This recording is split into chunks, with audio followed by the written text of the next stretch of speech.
sorry. Stop! No. I lost!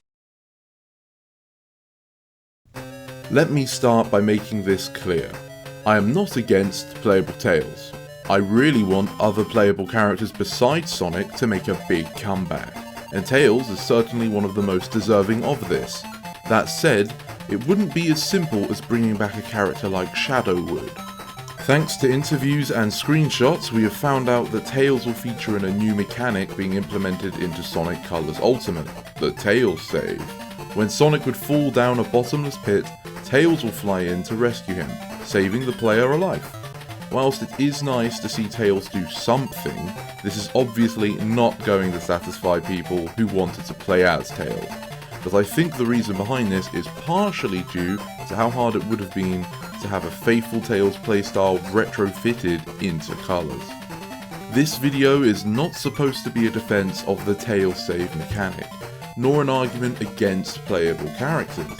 Instead, I will be walking you through how playable Tails has changed over the years, and why it is because of his iconic gameplay that he has missed out on some playable opportunities.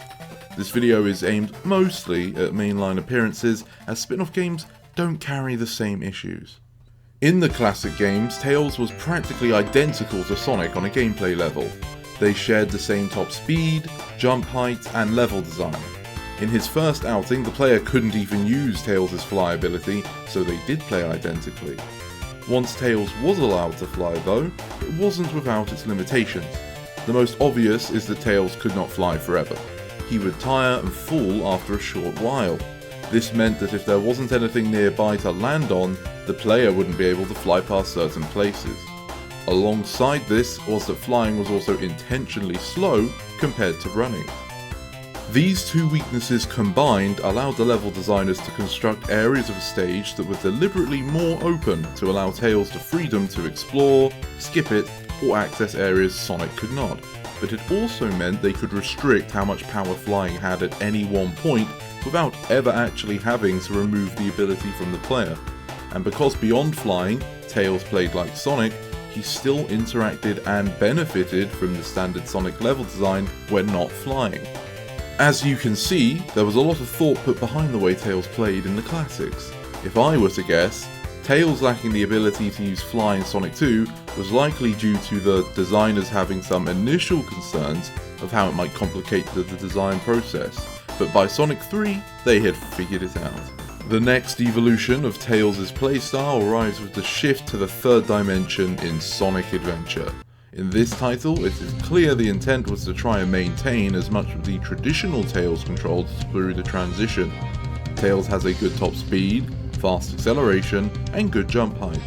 Whilst he no longer can spin dash like Sonic does, he can still roll into a ball to gain momentum. Replacing the spin dash is his tail swipe, which sucks, until you get the upgrade and then it's a constant dance of death. With great power comes great responsibility.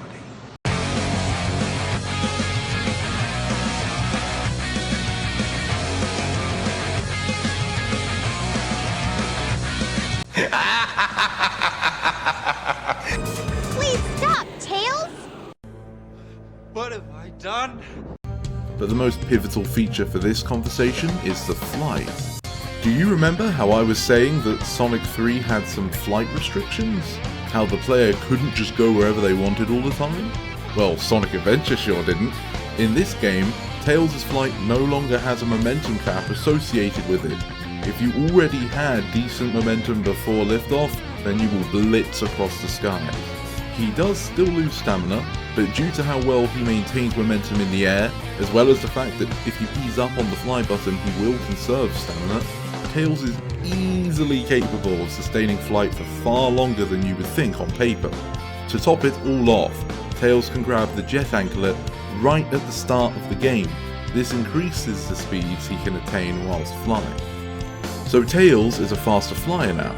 You may still be wondering how it affects the game at a design level besides him completing stages faster. You see, it's not just that Tails can fly faster, it's that he can also fly further. Whereas in the classics he may have only been able to skip certain areas due to no good taking off points and limited flight range, now Tails could skip anything that wasn't higher up than his starting position. The other huge difference with Adventure 1 Tails is that third dimension. In the classics, when it came to flying, the designers only really had to worry about left and right. If Tails kept flying up, he would either hit a ceiling or get blocked by the invisible ceiling. It was very practical to box Tails in with something like a tall wall whenever a more controlled section was required.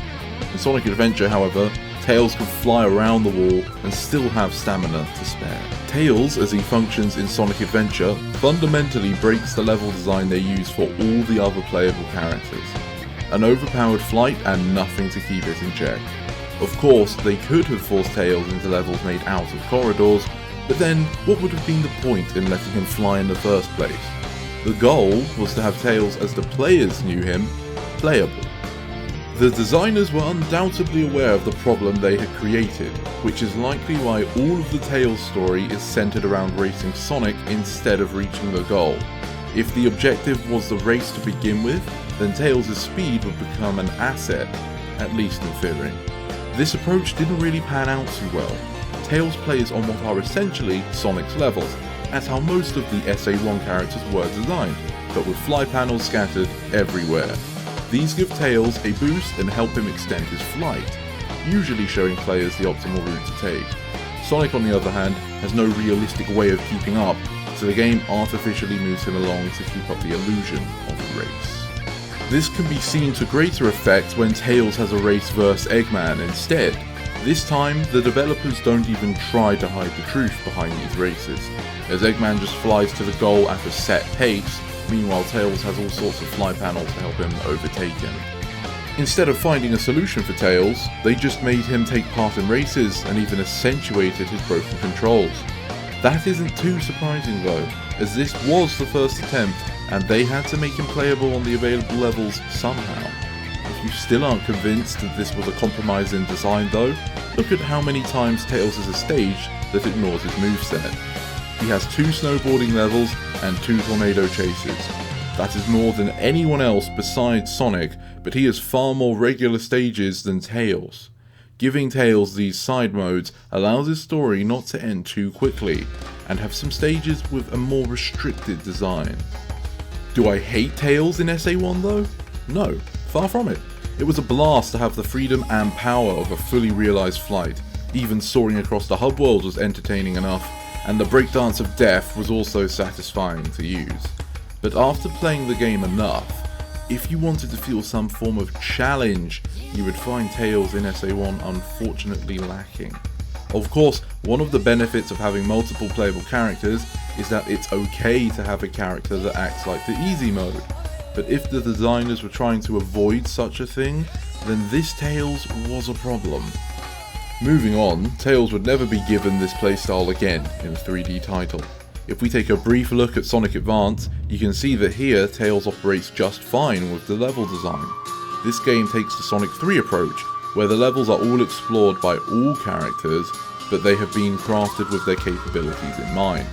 Tails keeps his tail swipe, but regains the spin dash, and flight once again has restricted momentum and distance. Furthermore, being 2D again restores the checks that help rein in Tails' abilities. Sonic Adventure 2 would once again feature Tails as one of the main protagonists, however his gameplay style would be nothing like his traditional flight. Instead, Tails operates a new battle mode for his tornado, showing off his technological prowess through gameplay. Choosing this route for Tails was likely brought about by a rushed development and having Tails not originally planned to be playable. I wonder why that might have been. But it does effectively avoid the design issues he brought in SA1. As interesting to note is how in this Chow Garden Tails is capable of flying around, as it's not really an issue of balance or level design in the Chow Garden. In Sonic Heroes, Tails is once again playable and has returned to being capable of flying, but it is a far cry from his adventuring days. This time Tails doesn't use his playstyle, but the shared flight formation that all Fly characters have access to. In this formation, the team moves at an incredibly slow pace. They can shoot projectiles and fly, but that's about it. And the flight is so stiff and restricted that for areas the designers actually wanted the players to use it, they had to place all sorts of boost panels and stamina refreshes just to allow completion. Clearly, a conscious attempt to avoid the SA1 Tails was made. Perhaps an even greater example of this would be in Tails' appearance from Sonic 06. For a start, he's not fully playable like he used to be. Now he is only occasionally playable when using Sonic's story, and usually only for small sections of a level tailored specifically for him. In Sonic 06, Tails has a slow ground speed but can accelerate well in the sky. He attacks by throwing inaccurate dummy ring bombs as a stand-in for the Thunder Shoot, as well as removing the breakdance. Tails also cannot spin in any fashion, and his flight drains stamina rapidly. Once Tails is out of breath, he stalls and drops like a rock with no momentum, making it incredibly punishing if used where not intended. All of these nerfs clearly show that they wanted to make sure that in no way would Tails be able to break the game. In this, they succeeded in making Tails not fun to play, as they give you all of his abilities but make them slow and worthless. Not to mention that some players were able to figure out how to manipulate Tails' stamina to fly long distances anyway. This was the last true time Tails was playable in a mainline Sonic game, in 2006.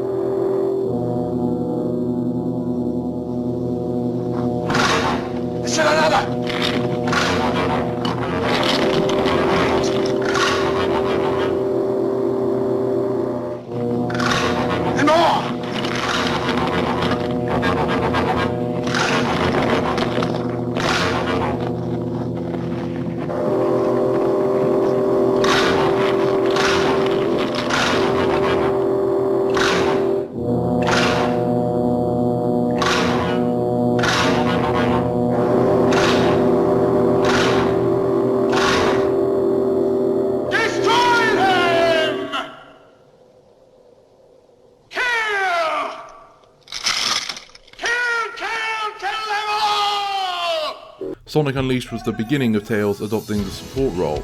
In this, he could still accompany Sonic and offer his scientific genius, but the designers wouldn't have to spend time figuring out how to make Tails work in 3D. In Sonic Boom, Tails does become playable one last time, but as it's a beat 'em up, he plays practically the same as everyone else, as in, not like a Sonic character. His flight is present, but really only used in specific areas, which at the very least are tailored for Tails, but they also don't experiment with flight in any interesting ways. And of course, Tails wasn't playable in Sonic Forces because he was too busy having a mental breakdown. Whoa! Chaos! Sonic, help me!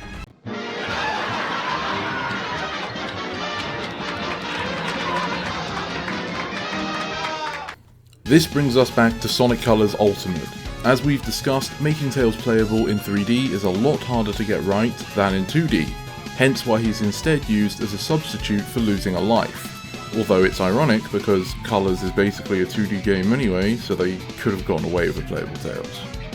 So to wrap this all up, let me reiterate that I am not against playable Tails by any means. At this point I would take a playable Big the Cat. But what I am saying is that he would take a lot of effort that Sega either isn't willing or is not capable of giving. And that is just about all I had to say on the matter. Poor Tails. Even if we do get numerous playable characters, I fear Tails would just play as a Sonic clone, or be overly restricted like in Sonic 06. Thank you for watching my video all the way to the end.